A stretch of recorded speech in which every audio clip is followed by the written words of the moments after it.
E hoje, Andresa, a gente recebe o deputado Mário Eringer, de Minas Gerais, líder do PDT, para falarmos um pouquinho mais sobre esse assunto, sobre como é que os partidos pretendem lidar, principalmente o PDT, já que as eleições de 2026 estão aí batendo na porta. Deputado, seja muito bem-vindo, boa tarde. Oi, boa tarde, Andressa, boa tarde, Neila. É um prazer estar falando com vocês aqui. É sempre bom a gente poder conversar de assunto que a gente gosta, né? Que bom, então vamos lá. Já quero saber do senhor, como líder aí do PDT, como é que o partido vislumbra hoje o cenário político e o que o PDT pensa para agora, pensando nas eleições de 2026? Qual é o planejamento? Bem, a nossa principal preocupação para 2026, do ponto de vista partidário, é a gente conseguir vencer a cláusula de barreira. É onde a gente acha que a gente tem que trabalhar com foco, exatamente porque se a gente quiser continuar dentro do processo político com protagonismo, nós precisamos de ocupar um espaço político e ter um tamanho suficiente para que nós tenhamos fundo partidário, tempo de televisão e tudo que todo mundo sabe, fundo eleitoral. Porque é assim que é, e isso é a nossa principal preocupação do ponto de vista partidário. Do ponto de vista da política nacional, o nosso objetivo sempre foi apresentar ao Brasil alternativa. E a gente sempre apresentou alternativa de candidatos nossos do PDT, em que pese a gente não ter ganho nenhuma eleição, a gente sempre procura mostrar uma opção que seja uma opção diferente dessa polarização que vem há algum tempo no Brasil e que agora se acirrou mais com a presença do Bolsonaro e dos bolsonaristas nessa disputa. Então, o nosso projeto inicial, partidário, é vencer a cláusula de barreira. Político-eleitoral é mostrar para o Brasil que nós temos outro jeito, um jeito diferente de fazer política e de fazer gestão de um país.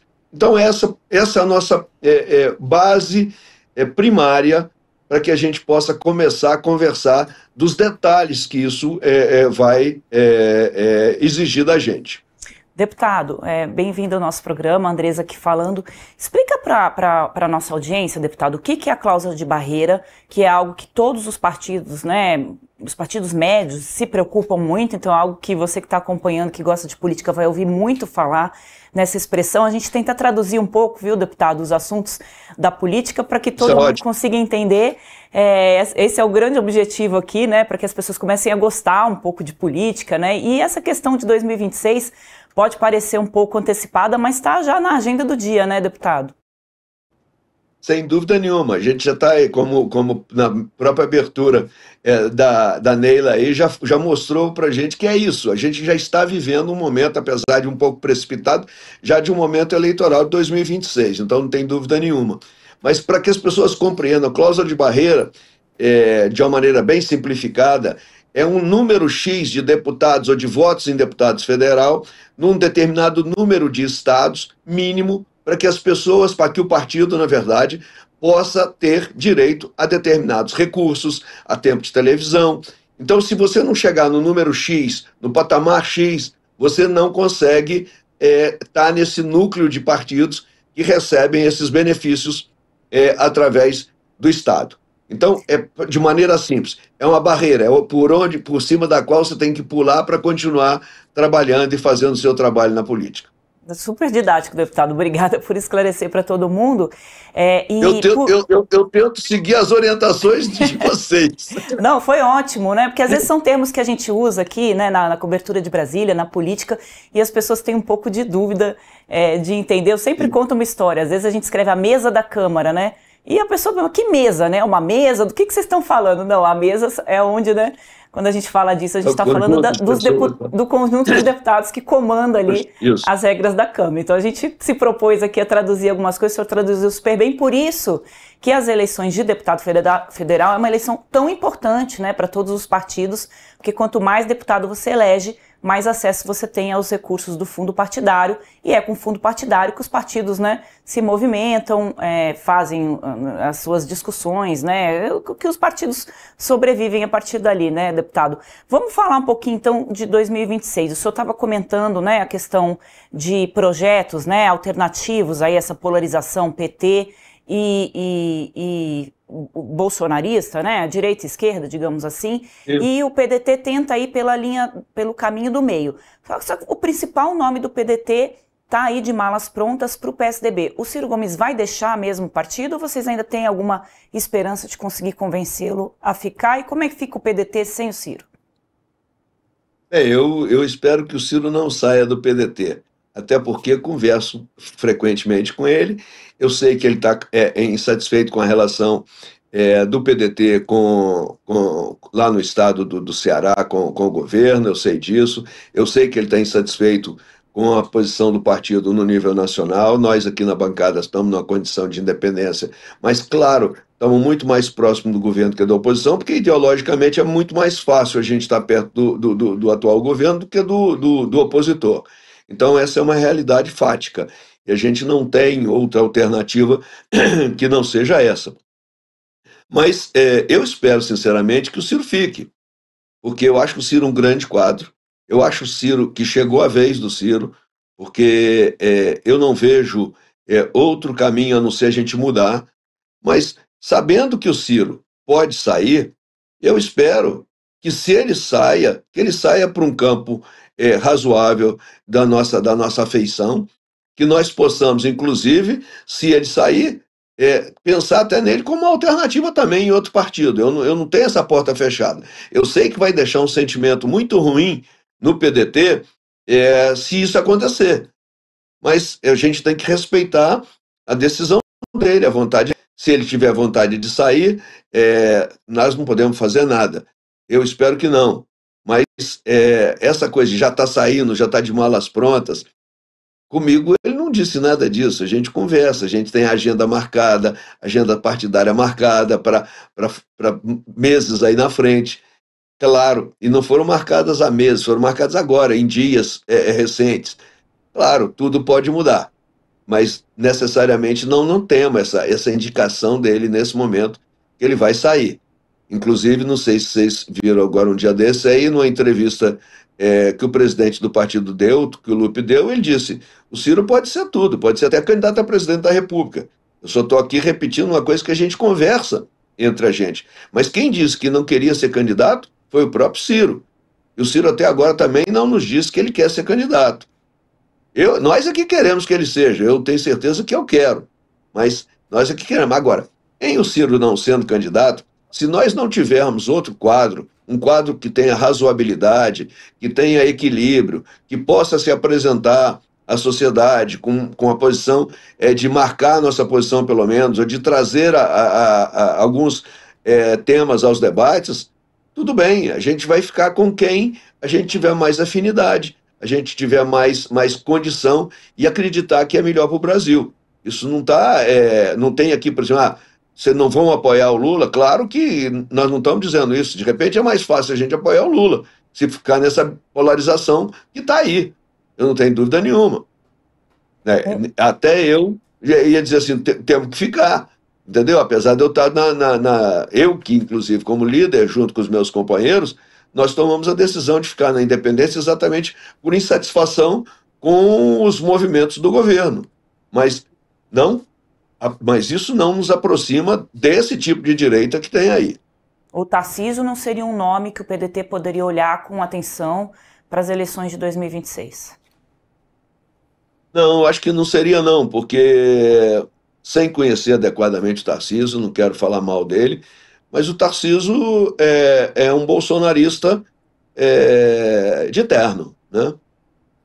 Então, um pouco melhorado, um pouco mais comedido, tem uma boa fama de gestor. Eu não conheço porque eu não estou em São Paulo, não estou falando mal dele também, mas a origem dele na política, apesar dele ter trabalhado no governo da Dilma, a gente sabe disso, mas a origem política dele, onde ele virou político, foi exatamente na direita, e numa direita que hoje é uma direita que, na minha concepção, prejudica muito o Brasil, com as ações daquele deputado que está lá em Brasília e com a ação que eles tentaram fazer de motim na Câmara, desqualificando o Legislativo. Deputado, só contextualizando aqui a questão do Ciro Gomes, o Ciro hoje é uma noiva bastante disputada, né, entre o PDT e o PSDB, E quando a gente conversa com o PSDB, eles dão certeza que o Ciro já está lá. Então vamos tentar descobrir essa semana. Se o senhor tiver em primeira mão, o senhor conta aqui para a gente, mesmo que não for hoje, para a gente poder contar aqui para a nossa audiência para onde vai o Ciro Gomes. O fato é que ele está sendo bastante disputado. Isso indica que está faltando quadros novos na política, deputado? Porque a gente tem o Ciro, que é candidato à presidência da República desde que eu nasci, praticamente, o Lula também. O Lula, antes de eu ter nascido, ele já era candidato à presidência da República. E a gente vê aí faltas de nomes, né? Principalmente nessa centro-esquerda, digamos assim. O que acontece que os partidos não conseguem ter novos nomes, novos atores na política para ocupar esses espaços? Estou falando principalmente das eleições presidenciais. O Anderson, você me desculpa, mas tem um monte de gente que quer ser, mas não tem o que você está querendo dizer, não tem gente de qualidade, né? Gente tem um monte no TikTok, tem um monte aí que acha que pode ser qualquer coisa porque tem 300 milhões de visualizações, está cheio de gente. O que eu acredito profundamente é que nós não estamos Daqui a pouco até o Tigrinho vai querer ser candidato, né, deputado? Exatamente. Nós não estamos formando quadros que pense liturgicamente no que nós temos que fazer. Infelizmente, a política, ou felizmente, sei lá, não sei como é que o mundo vai evoluir, eu estou velho, vou morrer, daqui a pouco está tudo diferente, mas eu não acho que o mundo possa evoluir para esse individualismo, essa pressa absoluta que está criando uma insatisfação, nessa coisa desagregadora que a sociedade está virando. Porque isso vai ser muito ruim para todos, né? Então, nesse momento, eu acho que tem muita gente querendo, mas com qualidade e competência para ser, você tem razão, tem pouca mesmo. Se eu fosse o PSDB buscando essa noiva, eu também estaria tentando, porque ele é um belo quadro, realmente. E mais que isso, e aí não me critiquem a turma do PSDB, eu vou fazer um diagnóstico de observador. O PSDB está em crise franca, o PSDB está acabando. E a ida do Ciro para o PSDB pode ser aquela injeção de ânimo que o PSDB precisa ter.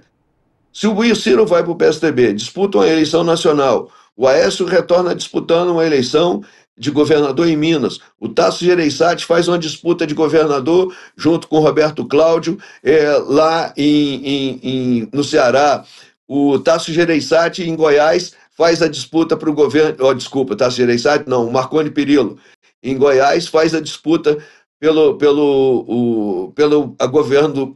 Pode ser um grande time sendo formado e dando oportunidade de recuperação política do PSDB. Se eu fosse do PSDB, eu também estava brigando por isso. Mas nós não estamos brigando, não. Nós temos uma convicção que o Ciro vai ficar conosco. Esses dias eu fui escrever sobre o PSDB e, né, antes dessa polarização PT e PL de Bolsonaro, a polarização era PT e PSDB, mas uma polarização saudável, então as discussões Outro nível, né? E eu me vi explicando para o leitor de hoje quem é o PSDB. Porque eu acho que as pessoas não têm noção, né, do que foi o PSDB, essa juventude que está aí, porque realmente Exato. O partido foi perdendo espaço, principalmente com a Lava Jato, né? O Aécio Neves, que era uma liderança do partido, quase foi eleito presidente da República, por muito pouco não foi, mas foi pego ali na Lava Jato, numa situação bastante complicada, era o presidente do partido e se acabou minando ali, até as lideranças do PSDB, isso que a gente estava falando agora, né, o José Serra, o Fernando Henrique também já estão fora aí do jogo político, porque com idade mais avançada, já não estão bem de saúde, mas foram grandes quadros, né, que ajudaram a debater o país. Deputado, qual que é a avaliação do senhor, né, o senhor é líder aí do PDT, com relação ao governo Lula? A gente conversou essa semana com o Roberto Requião, que foi senador também, governador, tem uma ampla experiência, né, nesse olhar para a política. Ele disse que está faltando projeto para o país, que o governo Lula está vivendo de pautas passadas, não se atualizou. O senhor, pessoalmente, e como líder, como é que enxerga o governo Lula? Primeiro eu quero dizer que foi para a gente um prazer ter trazido para os nossos quadros aí o governador Requião. É verdade, está no PDT. É verdade. É um ícone da política nacional, fez sempre um trabalho muito verdadeiro, é um homem que a coragem dele chega na frente, porque todo mundo sabe que ele não tem medo de se colocar, não tem medo de se posicionar, isso é muito importante na política. Naturalmente que as visões do momento podem ser divergentes. Nós nos aproximamos quando nós queremos ter o nosso protagonismo, quando nós queremos nós apresentarmos as nossas armas para que a gente tenha condição de fazer uma luta. Entretanto, com relação ao governo, eu devo reconhecer que é um governo um pouco mais antigo. O Lula não é um Lula digital, o Lula ainda é um Lula analógico, é um personagem, um grande líder, não tenho dúvida nenhuma disso, um grande presidente da República, mas deixa a desejar numa série de coisas que nós queremos. Agora, comparar Lula ao governo anterior é praticamente uma heresia, porque nós entramos na linha de pobreza, tudo deu errado no governo passado. Agora, foi um momento que parece que é repetição da mesma coisa, mas precisava-se de consertar. Nós entramos na linha da pobreza, o Minha Casa Minha Vida acabou, porque isso é importante demais. Uma casa, eu sou do interior, a pessoa que tem uma casa, que tem uma escola em tempo integral, que tem uma merenda decente, que tem um asfalto para levar aquela criança que mora lá no interior, lá para a escola à distância.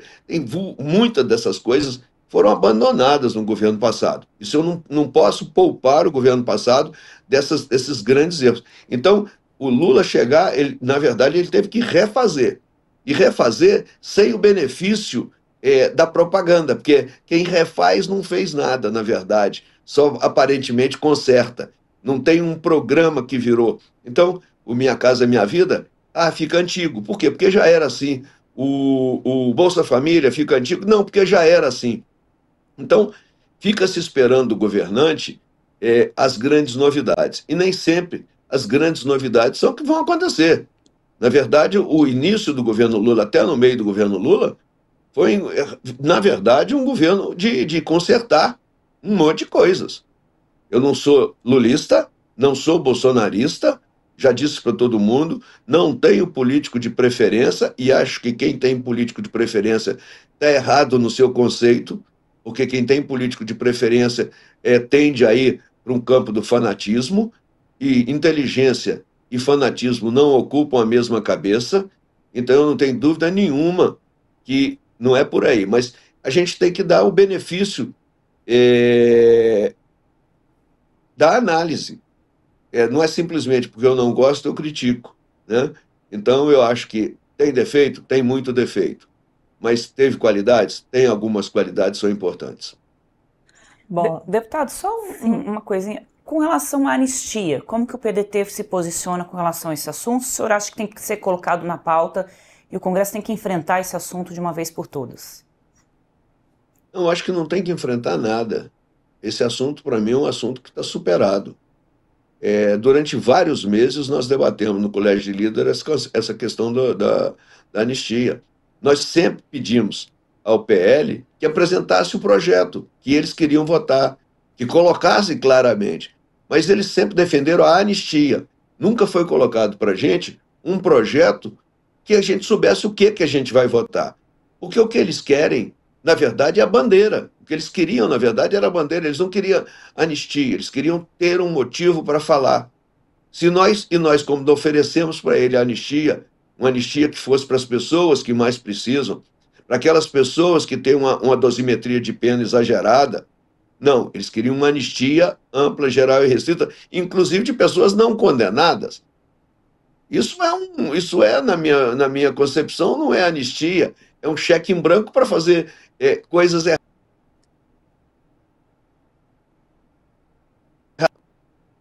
Perdemos o contato com o deputado? Perdemos, produção? Voltou. Doutor, desculpa. Porque entrou uma ligação aqui, eu tinha botado meu telefone aqui no não perturbe, mas ele perturbou, então Não era o sei o que Ciro aconteceu Gomes, aqui. não, né? Não, não era, não. Dando adeus. Não, não, mas e se ele der o adeus, eu aviso para vocês. Não tem problema, não. Põe no Viva Voz para a Mas, gente escutar. O senhor estava falando que é um isso. cheque em branco, não é um cheque, seria dar um cheque em branco, né? Votar É o anistia. cheque em branco para a pessoa fazer besteira e já sair isenta de punição, entendeu? Mas então nós sempre oferecemos um projeto de anistia onde poderia se anistiar pessoas que realmente não tivessem grande problema com aqueles atos, pessoas que tivessem uma determinada idade, reduzir pena, fazer uma dosimetria adequada, porque eu também acho muitos anos, os anos que foram colocados ali, mas é a lei, está escrito na lei, não tem ali, ninguém inventou a lei, né? A lei já estava lá. Então, isso eles nunca quiseram, porque o objetivo deles não é a anistia. O objetivo deles é a impunidade.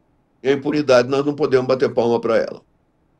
Deputado, vamos para outro assunto agora, porque o presidente do PDT, da sua sigla, do seu partido, é o Carlos Lupe, que estava como ministro e acabou tendo aquele escândalo, estava envolvido naquele escândalo da fraude do INSS, ele acabou saindo, entrou o Volney, mas eu queria saber do senhor se esse escândalo, isso pode ter prejudicado a imagem do partido até mesmo para as eleições do ano que vem. Primeiro, eu quero fazer um reparo na sua pergunta. Você disse que o Lupe estava envolvido. Não estava envolvido, de maneira alguma. Isso eu tenho certeza absoluta. Sou avalista da seriedade dele e com certeza. E a Andressa tem experiência sobre esse assunto, porque ela, quando o Lupe estava no Ministério do Trabalho, ele passou por uma situação bastante parecida com essa. Na verdade, o Lupe é um cara feio, né? Ele é grosso, ele é bravo, e isso não inspira muita afeição, eu acho. Mas o Lupe entrou de gaiato no navio, mais uma vez, porque foi sonegado dele as informações, ele foi alijado pela quadrilha que existia dentro do INSS, e qualquer pessoa que sentasse naquela cadeira, ou que sentar naquela cadeira, vai ser, pode ser vítima desse tipo de coisa, porque isso é um método, isso não começou no governo do Lula, não começou nem no governo do Bolsonaro, isso começou antes, porque não são os líderes, as pessoas que comandam, que faziam isso. Quem fazia isso é a turma que já está lá há muitos anos, que troca o ministro, mas não troca a estrutura. Eu não tenho dúvida nenhuma disso. Nós vamos ter uma CPMI agora, e eu vou estar na CPMI, eu estou munido de informações razoáveis para que a gente possa mostrar essas coisas para todo mundo. Então, quanto ao envolvimento dele, eu não tenho dúvida nenhuma que não tem envolvimento.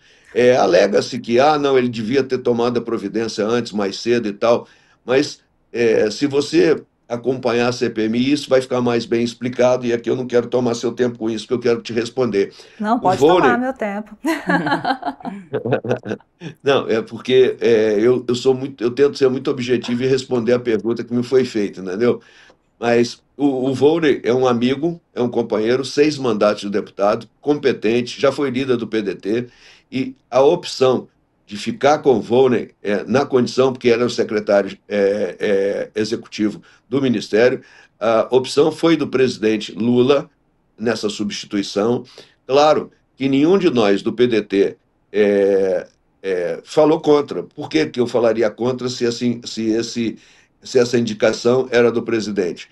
E achei bastante razoável que tivéssemos aceito, até porque quando você abandona a trincheira onde você pode se defender e defender o teu partido, você vai ficar refém ou você pode ser usado. Então, a presença do Volney no Ministério, hoje tem o nosso apoio exatamente porque sabemos que ele é competente, sabemos que ele pode fazer um bom trabalho, está fazendo um bom trabalho no Ministério, e a gente tem como trincheira uma posição de defesa exatamente para que nós não sejamos confundidos com outros que tem por aí.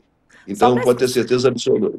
Só para esclarecer, deputado, só para a gente esclarecer essa questão do INSS, a gente pode esperar, então, que o PDT ou que o senhor vá fazer uma defesa do ministro Carlos Lupe, porque ele mesmo diz que acontecia-se já essa farra do INSS, esse golpe já acontecia no Ministério, que ele infelizmente não viu. Não estou colocando a culpa de jeito nenhum no ministro, mas são falas dele, né, de que já estava acontecendo e que ninguém viu. É verdade. Eu digo isso e repito, porque eu não sei o que que a minha mulher está fazendo na outra sala, no outro quarto. Não sei que a gente não pode ser responsável por uma ação e ato de pessoas que não estão debaixo do teu nariz. Então, eu não sei. E realmente não vejo culpa nisso. E não vejo omissão. E omissão é quando você não abre a porta para ver o que está acontecendo do outro lado. Mas se você não tem desconfiança, você não tem que abrir a porta. Então, na verdade, o que ocorre com ele e com todos é tentar uma transferência de responsabilidade. Eu sei que a política permite isso. Tentar uma transferência de responsabilidade que, às vezes, ela é um pouco dolorida, porque ela não vem revestida de uma apuração profunda, de uma investigação profunda. E eu vou te dizer com toda sinceridade, se aparecer algum, que seja do PDT, que seja o próprio Lupe, com alguém que tiver alguma coisa, não conte com o meu apoio. E eu estou defendendo o Lupe. Primeiro, eu defendi porque eu o conheço e eu conhecia bem. E segundo, porque numa reunião que nós fizemos imediatamente após, ele disse assim: podem falar o que quiser, que de mim não vão encontrar absolutamente nada, porque eu não fiz nada. Então, eu estou autorizado a defender com essa veemência, exatamente porque nós conversamos. Primeiro, eu disse, porque eu confio. Segundo, porque ele autorizou. E terceiro, porque ele sabe que se eu souber de alguma coisa que não seja a verdade, eu não vou passar pano para ninguém. Já temos data para essa comissão ser instalada, a CPMI? Não sou eu, né? Porque isso tem que acontecer lá com a indicação do presidente, que é um senador, vai ter que ser indicado um relator, que é o relator da Câmara, que eu acho que até agora não se apareceu o nome, para depois a instalação, né? Eu estou aguardando. Eu perguntei porque vai que o deputado tinha um spoiler, né, Andresa?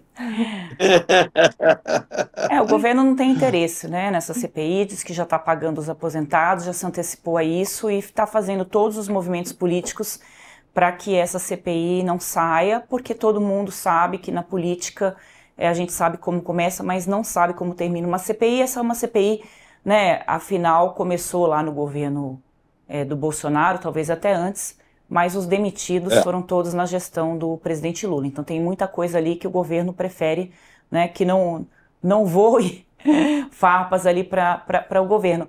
O deputado, voltando um pouquinho para a questão eleitoral, o PDT está no governo, né, com o ministro Rony Queiroz, pode ser uma indicação, uma cota pessoal do Lula, mas está no governo.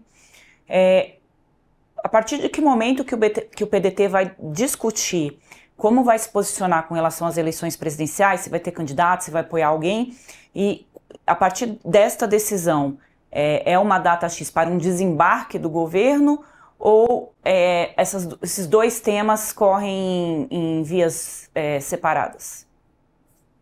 Nós temos algumas preocupações, né? E a gente citou logo no início da nossa conversa aqui, que a questão da cláusula de barreira, que a gente já explicou o que era, né? A nossa posição com relação a ter ou não ter um candidato. Então, esse conjunto de coisas a gente tem que pensar e ir afunilando para uma época adequada. Nós não estamos no governo porque assinamos um contrato de ajudá-lo e estar na próxima eleição. Nós estamos no governo porque nós participamos da eleição no segundo turno e o governo achou por bem ter o PDT na sua base. E nós tínhamos muito mais afinidade, e temos mais afinidade, do que divergência. Né? Então, esse telefoninho seu faz um barulho chato pra caramba. Desculpa. Tá bom. Eu sou provocador, tá? Eu sou provocador, eu sou chato, não preocupa não. A gente aqui também, o meu sobrenome é Matais, não é à toa.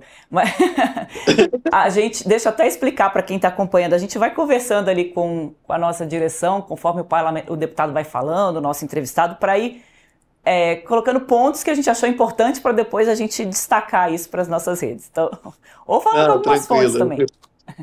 Eu só tô dando uma provocada aqui. Gostei. O senhor é dos meus. Eu fiz a brincadeira, mas não sei nem mais onde eu estava. Eu me perdi aqui com ela. A gente tava... O senhor estava falando que não tem um contrato, que é justamente isso que eu estava destacando ali para a produção, isso. que não existe um contrato Tá para a reeleição do Lula, né? Projetar, serviu esse negócio que você estava escrevendo, que você voltou com a minha memória bonitinha aí. Viu? Parabéns. Mas deixa eu te dizer, a gente não tem um contrato para o futuro, né?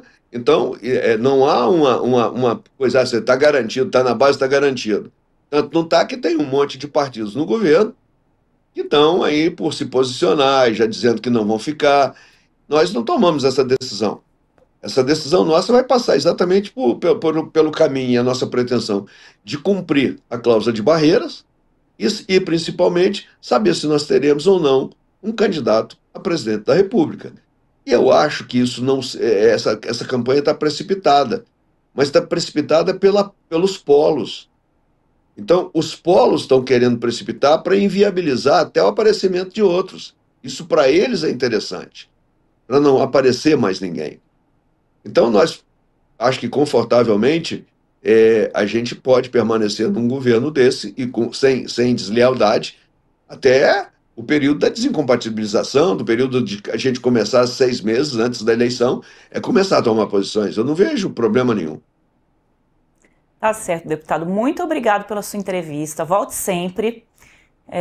Eu acho que a gente vai ter muito assunto ainda para conversar, porque 2026 está logo ali e vai passar pelo PDT com certeza. Obrigada por atender nosso convite, viu? Obrigada, deputado. É só chamar que nós vamos cortar. Tchau, tchau. Mineirinho igual a mim. Tchau.